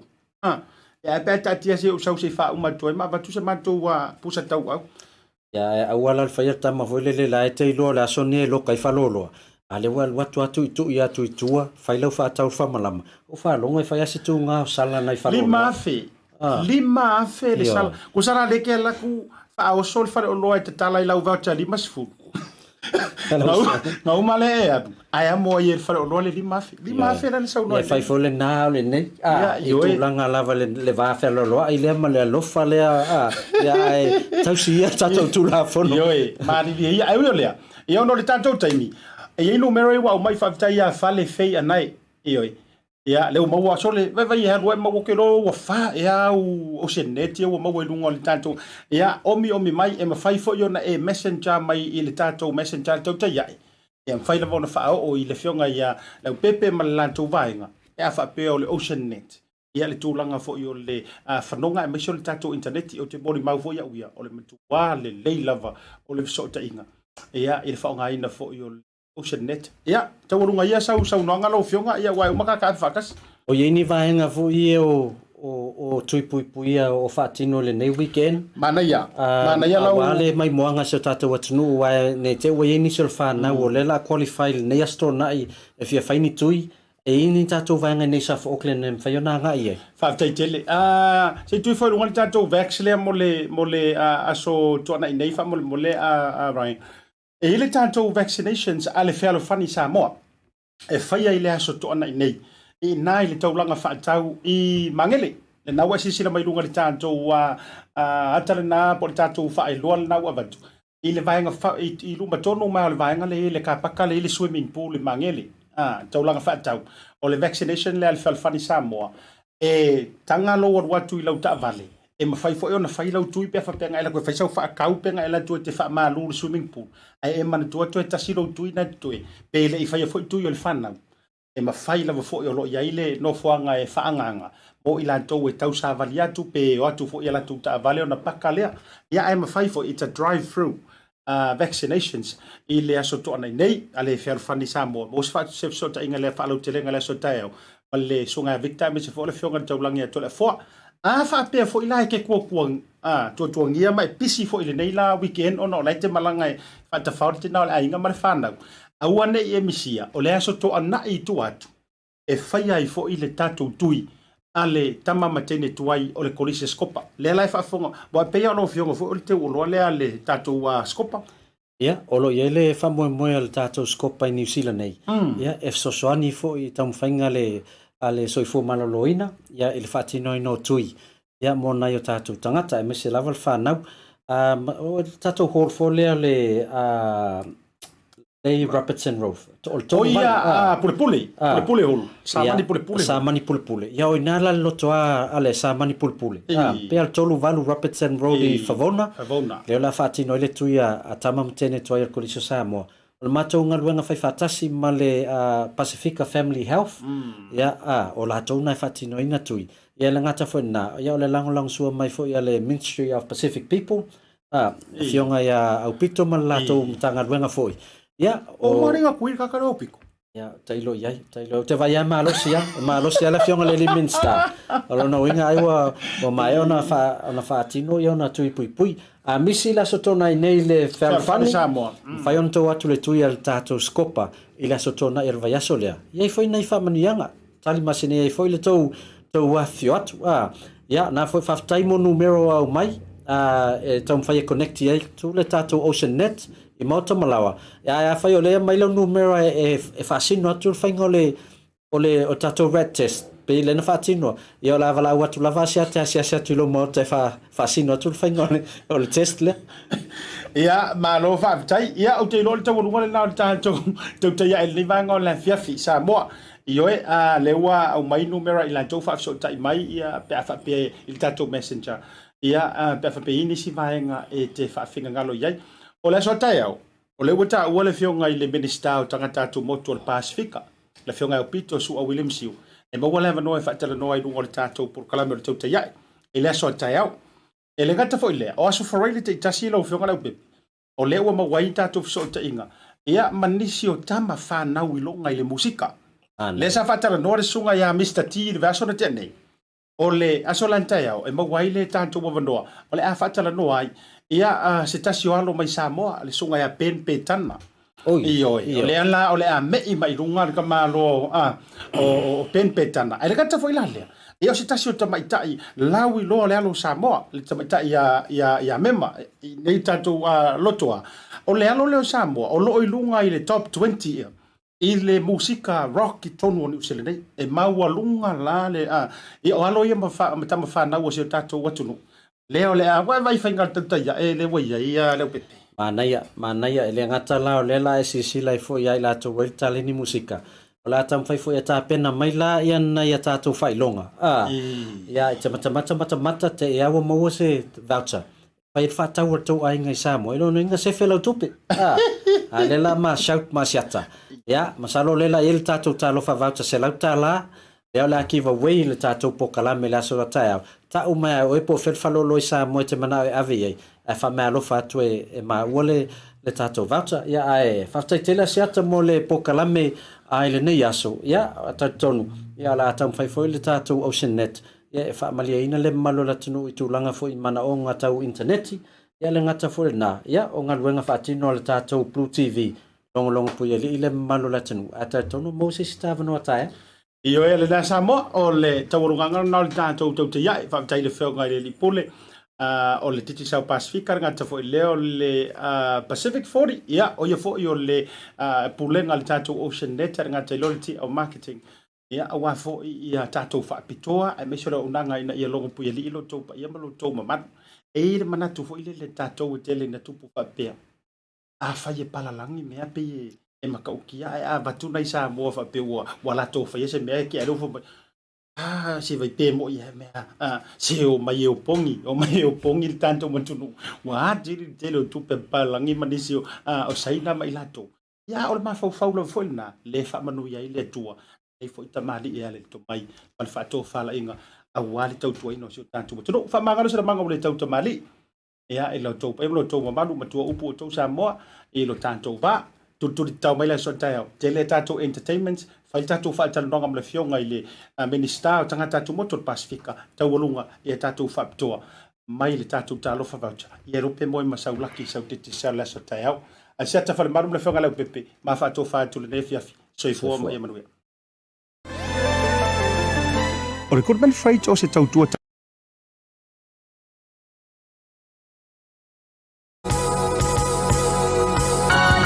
O le tautua ma le au nanga o le Maota Samoa Service Station nei tua nei matu. Mātou te utuina lau sa ma le tele o nisi matu au nanga ese. Ai le ngata fo i lea, mātou te siakiina fo i lau tā vale. Mātou te sapalaia fo i swau mo lau tā vale. A whai fo i o vai pa o lau sa, a wala te popole. Mātou te sapalaia fo i ea mo lau tā vale. Mo lau nofo sila fia, mua, Taupea lau ta vale pe autu. Lua, taupea lau telefoni i le taimi e utu ina i lau ta vale. Mana tua foi, e matua i whaasa ina le tau mawhatapa a ino foanga whape nei. Wa iai foi au nanga i lunga o le Pacific 40 e whaatau ina ai le talo for voucher. Maota Samoa, o le Maota mo Samoa uma. Mātou te fia e au na pia mo o Samoa, whawhetai le fio mai, we'll see you again, and God bless.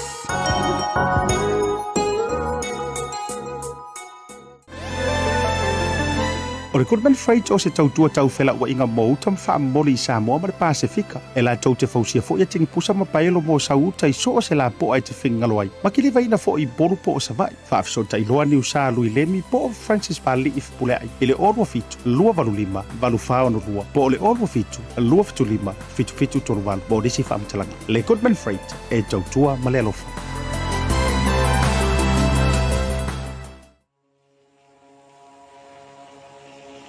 Bluwave Ngalu Moana. We are focused on providing digital solutions for our Pacific people. With a creative team that incorporates Pasifika values and cultures, there are no limitations. We offer a variety of digital media solutions that cater to Pacific peoples. With over 10 years' experience in graphic design and photography, we take pride in creating art with a Pacific focus. We also specialize in filming, editing, and live streaming.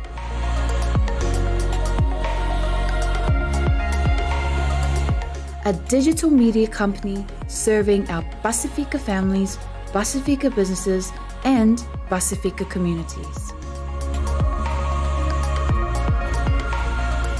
Bluwave Ngalu Moana. Live and breathe Pacific.